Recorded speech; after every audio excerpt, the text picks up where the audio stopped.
Hey guys, today I'm going to show you a couple techniques from the back and how to retain the back. So it's important to have some strong submissions, knowing how to set them up, but the back, the same as the guard, there's a lot of retention that goes in with it. And if you get a good grip on the collar, you should know that once you have that secure grip, that you're able to follow and finish the choke from anywhere. So that has to do with the back retention, right? Retaining that back control. So we're going to start with one of my favorite submissions from the back, and then we're going to go into a couple of drills to how to keep the back control, retain that back position. So let's get started. So we're going to start here. I'm going to start on the back with my hooks and my seatbelt control. So a couple things here just with the positional control. My hooks, I am always I have them open. I don't want to lock here like a guard. There is a strong ankle lock, and this prevents myself from being able to move and retain that back control that we're talking about today. So make sure that your hooks are here, and they always want to be a little bit higher on her. I don't want to let my legs hang out too far because she is able to grab them and I get stuck in some half guard type positions. So I want to kind of pull them up so the bottom of my feet are right underneath the back of her thigh here. One thing with my seatbelt control, so remember this seatbelt, I have one arm in the armpit, one arm over the shoulder. So if they're both in the armpit, this is my double underhooks. If they're both over, this is double overhooks. This is really not good control. Double underhooks, depending on what you're doing. Maybe I am here with some transitions, but seatbelt is always the best control. One under, one over. It can be this way, it can be this way. Just depends on which side you're going to choke on, okay? A tip that's really going to help you a lot with your chokes is the arm that's over is my choking arm. And when I start to put my seatbelt, I always want to cover. I'm like hiding the choking arm because when she goes up to defend, she's always grabbing this top arm, and when she peels it off, my choking arm is still available to set up the chokes. As opposed to if I'm backwards and she goes for the top arm, now I have to get the choking arm free before I'm able to set up the chokes. So this is going to put you a couple steps ahead if you start to really work on this. Every time you grab the seatbelt, remember the choking arm is going to be underneath. So I'm going to use my bottom arm. I'm going to open her gi. So I kind of open the door so that I'm able to feed my choking arm really well. So my thumb is going to go in, and here it's like a zipper. The thumb goes in, and now I zip it up as close to her neck as possible. Once I have it zipped up, I want to make sure that I engage my wrist. So here you can see my fingernails. You see the pain on my fingers right now. If you see your fingernails, the choke is not on. My wrist is not activated. So what I do is once I zip it up and I grab, I'm going to close my arm. So now you can't see my fingernails. Now I know the choking grip is on. My wrist is activated here. So for the first choke, I'm going to take this arm out. I'm going to grab the outside of her knee, and I'm going to use this to pull myself out. So I'm going to pull myself leaning on the elbow, fixing my legs. So the leg that's here is going to go across the belly. This one I'm going to focus on going over the shoulder. Now I'm going to lock here like a guard. Once I have everything locked, I'm going to squeeze the knees together, pulling my elbow behind her head, stretching her out to get the submission. So here, open, thumb in, zip it up, and I'm pulling the slack out of the gi. I'm going to close, activate the wrist. This one's going to come out to her knee, and I'm going to use this to pull myself sideways while I fix my legs. So legs going across the belly, over her shoulder, lock like a guard, pinching the knees together, stretching my arms. So one way that's a little bit more advanced is the same choke.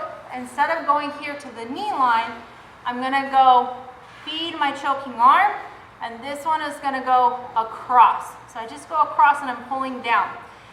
Same thing, I'm going to position myself the same way, but now I'm going to walk my feet. So the side of the choking arm, I'm going to step on the hip. So I step on the hip so I can position myself out to the side. This leg, I want to focus on getting across her belly. So I don't want to hang out here because she will wrap it like a half guard. She'll bring her legs over, and now I get stuck. It's going to be hard for me to finish the choke. So I'm going to use this. I step, bring the leg across the belly. Step, bring the leg across the belly. Now I'm going to go out to the side, same as when I was holding the pant. Leg over the shoulder, locked like a guard. And now I'm stretching here, same time I'm pinching the knees together. So a couple choke options for you. Now let's get into the back retention. So you can do all this back retention with the choke. But for right now, I'm just gonna have my seatbelt control, and we're gonna work on, as my partner starts to move and they start to working on some escapes. So maybe they go to the side and they start to let go of one of the hooks, right? They start to escape the hip. If I do nothing, she's gonna come on top of me. So once I'm here, what I'm gonna do is keep my seatbelt controlled. The leg in the middle, I wanna make sure that I go across the belly again. I don't wanna come up here because I'm gonna get stuck in half guard, okay? So here already, I'm gonna step to the outside, and now I'm gonna use this back leg on the floor to put the toes on the floor, and I'm gonna start pushing to come on top of her. So one thing that's really important here is look at that her back is no longer on the floor. I get my chest behind her back, kind of like a bulldozer. My foot is in this S-mount position where the heel goes close to her hip, toes facing away. And now I'm gonna come all the way up, and I'm gonna bring the knee very high behind her head. So I'm just gonna let go for 1 second. Knee is high behind her head. I like to think of this like a pillow, trying to make her comfortable before I choke her. So once I'm here, the leg has to come parallel with her back. This is important so I don't get stuck on my own leg. Now I'm gonna sit on my butt. I'm gonna pull her all the way to the other side, put my hook back in. So now I'm gonna do the same drill, other side. So maybe she starts to escape the other way. Same thing, step across, foot on the floor, chest close on her back, so I roll her on her side, coming up, knee to make the pillow. This leg is like an S mount. My leg comes parallel, sit, pull, hook goes in.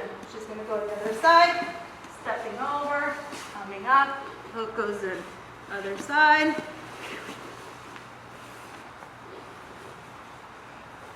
So this is a great drill for you to work on your back retention as your partner starts to escape.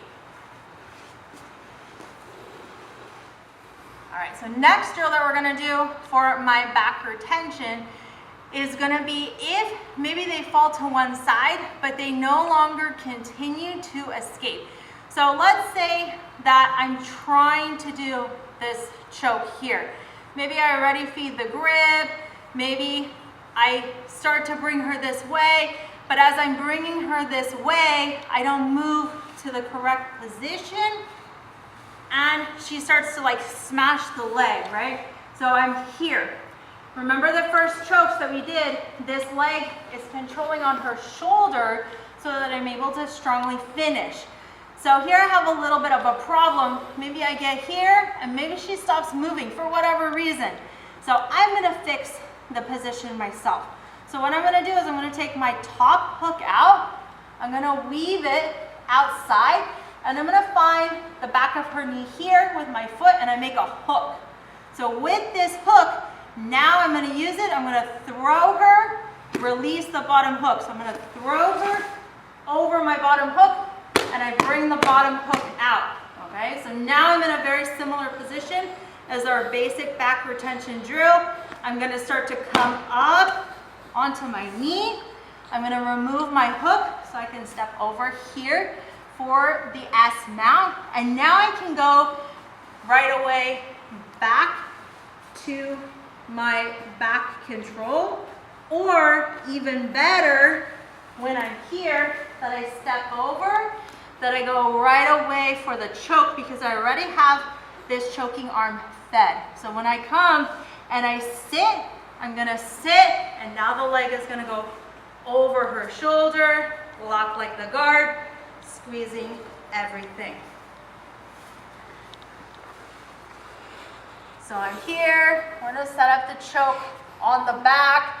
Maybe I'm trying to get to the choking position, but she starts to escape the same way, and then we get stuck here. She's smashing this leg, and I'm not able to get to that position. So we're gonna fix it ourselves. So I take my top hook, I'm gonna put it to the back and make a hook, right? So I can use this to control.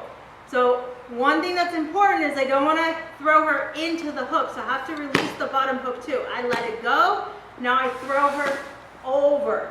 Bring this leg through as I'm throwing. Now I'm gonna step on the floor, same thing, coming up on my elbow, bringing my knee high on the head like a pillow. Step up for the S mount. Here, if you don't want to keep this collar, now you can go to the knee on the pad, and now I'll go for this traditional bow and arrow. I'm gonna fall all the way to the side, bring the leg across, block here like a guard, and start to stretch and pull everything together.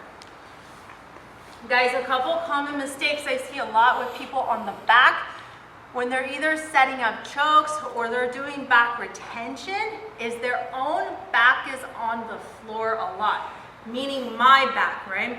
So everything that I did right now, I'm more on my butt. My butt is like my axis and my pivot point. My back is never on the floor. When my back goes on the floor, it limits my own mobility. It's very difficult to keep moving. So when I'm here and I choke, look where my back is, right? I come out, I'm on my butt the whole time. Still to choke her, I'm on my butt. My back is never on the floor. Same here with the drills. If we go here, I'm on my side. The back is never on the floor. Maybe she starts to escape. I step over, I come up. Now, I don't fall with my back on the floor. I'm gonna lose everything. So when I come up, I'm gonna sit my butt. I go all the way to the other side and I put my hook in, but my back is still not on the floor. I'm here on my side now. So that's an important detail if you're having a hard time finishing your chokes, finishing the back retention, that you can pay attention to. As you're back on the floor, try to stay more on your butt, on that axis, and on the side when you're falling.